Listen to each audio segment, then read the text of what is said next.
Plant-based meat, by far the best climate investment.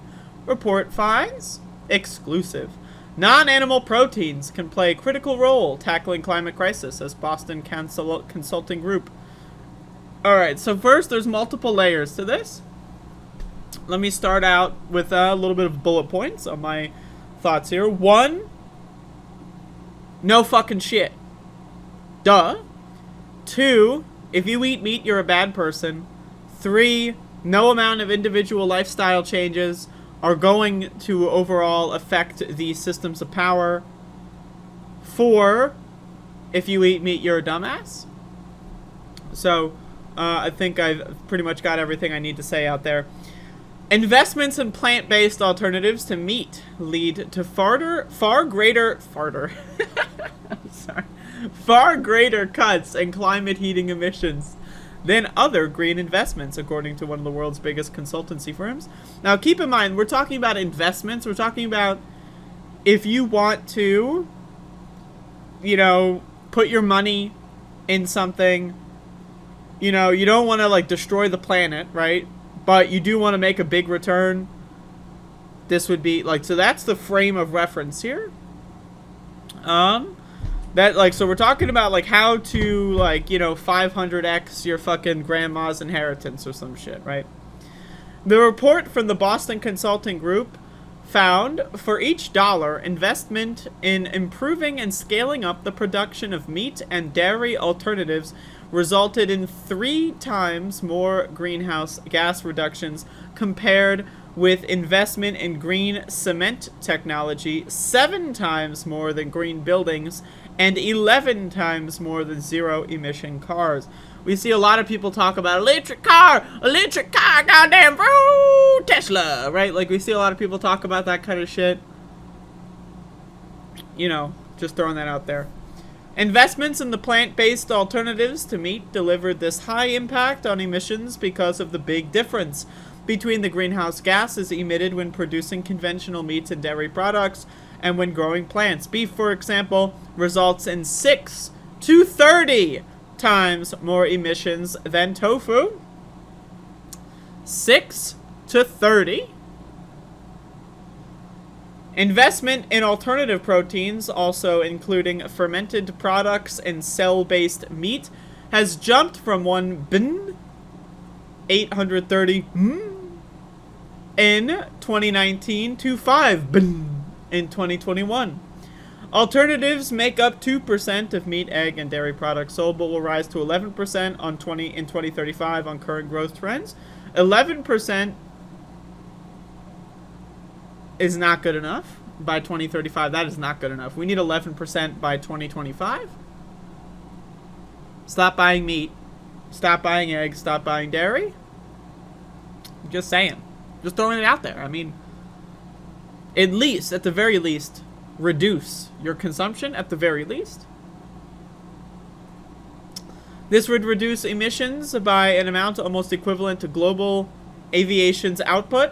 But BCG said meat alternatives could grow much faster with technological progress, resulting in better products, scaled up production, and regulatory changes, making marketing and sales easier. So you can see a little chart here. Billions of tons of CO2 equivalent saved per $1 trillion invested. As you can see, plant-based proteins just, I mean, it's a banger. It's a banger. I mean, like, buildings, cars, shipping. Like, what? Like, when you think about the Green New Deal! Woo! Mostly, right, people talk about, like, we're going to get wind turbines. We're going to have electric cars. But, you know, the most important part, getting rid of the cows, getting rid of the chickens, getting rid of the pigs, and all of our Holocaust camps, get them out. In my opinion, we've already destroyed the genome of these creatures, but we should build habitats. We should turn some of these natural parks, these reservations, into places where cows and so forth can roam and live out their lives. That's my opinion. Widespread adoption of alternative proteins can play a critical role tackling climate change. said Malt Clausen, a partner of BCG. We call it the untapped climate opportunity. You're getting more impact for your investment in alternative proteins than in any other section of the economy.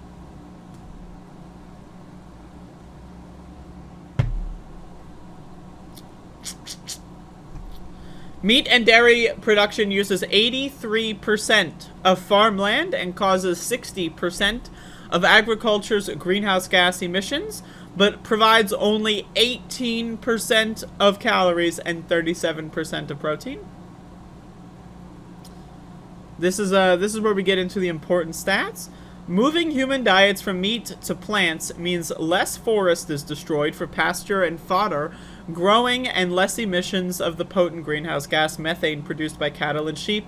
Europe and North America will reach peak meat by 2025, at which point consumption of conventional meat starts to fall, according to a separate BCG report in 2021. Another consultancy, AT blah blah, predicted in 2019 that most of the meat products people eat in 2040 will not come from slaughtered animals. Can't wait. Let's keep going. There's another part I wanted to read here. Malty said a move towards plant-based meats could also help alleviate food crises. You are cutting out the middleman, whether it's a cow, a pig, or a chicken. It's just mathematics. If instead of feeding all of those crops to animals and then eating the animals, you just use the crops directly for human consumption, you need less crops overall and therefore alleviate the constraints on the system. Now, again, it needs to be understood that we have enough money as a society, a global society. I'm talking about humanity as a whole. We have enough money that everyone on Earth could eat meat if they wanted to. But also, eating meat, I mean, again, I don't know how many times I need to tell you. Eating meat is objectively, there is no defense for it. There's no amount of this and that and whatever. You're just a drug addict. And now that's fine, you know, you're allowed to be a drug addict. I'm not saying you don't have the freedom to be a drug addict. But that's what we, like, these are the ways I like to discuss and frame this conversation. In the same way that there are people that are alcoholics, right? They're addicted to alcohol. They have to drink it every day or whatever.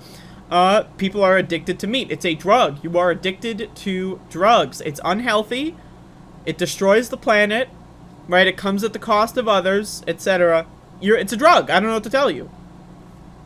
And again, it's fine if you're addicted to drugs. I'm not trying to shame drug addicts. But in my opinion, everything you put into your body is a drug, especially something like meat.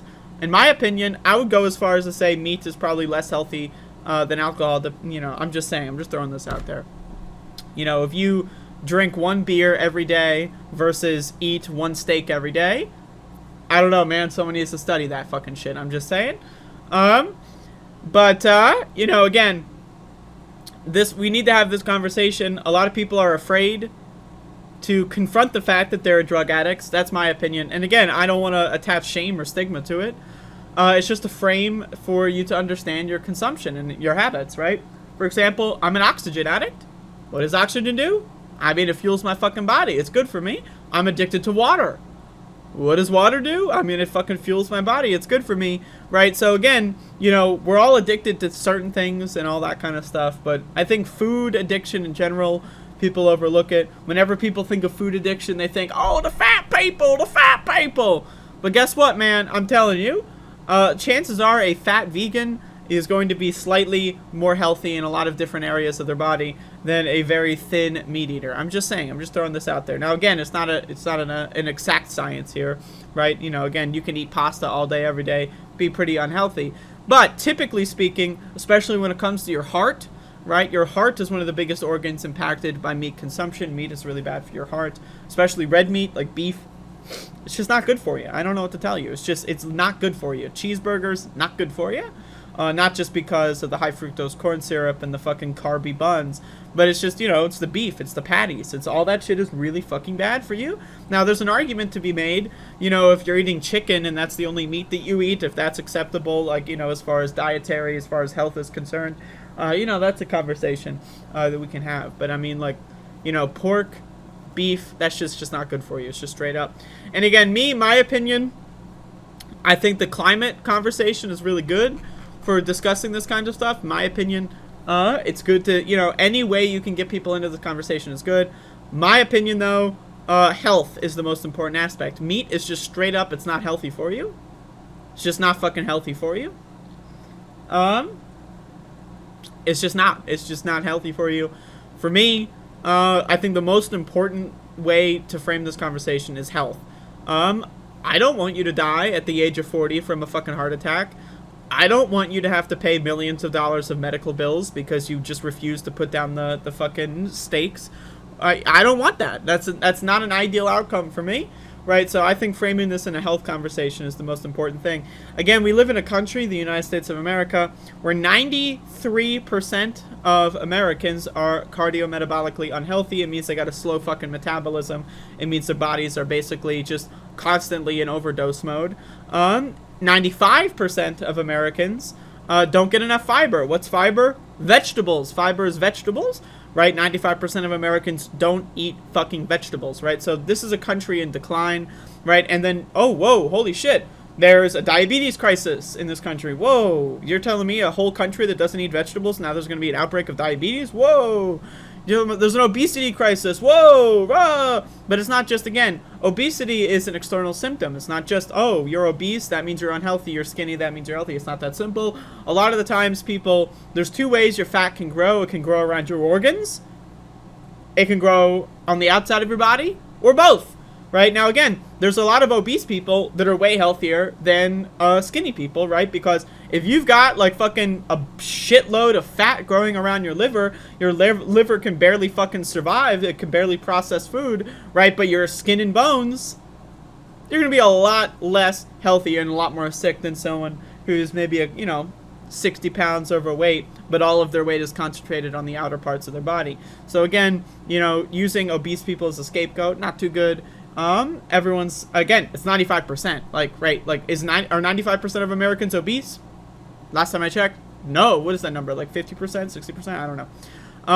And so, like, I don't know, man. 95% of Americans do not eat vegetables. Like, that's a problem, and it needs to be solved. So that's my opinion. I prefer to frame this conversation in a health way. But climate change, also, again, it's every objective standard. Meat it's got to go. I don't know what to tell you. You want to eat meat? You know what? Once a week, whatever. Once a month, whatever. In the same way that if you want to get shit-faced, it's your birthday, you want to get shit-faced drunk, you want to drink fucking 10 shots in a row in like 3 seconds, go for it, have it. But as far as a daily ritual, I gotta have my meat. I woke up. It's been 1 hour since I woke up. I can't find my sausage, right? Like, I mean, I don't know, man. In the same way that if an alcoholic sees someone like drinking beer on a television commercial and they start their mouth starts watering, if you wake up and you're like, bacon, again, you're an addict. So I'm just saying, get your shit together. Anyway, there you go.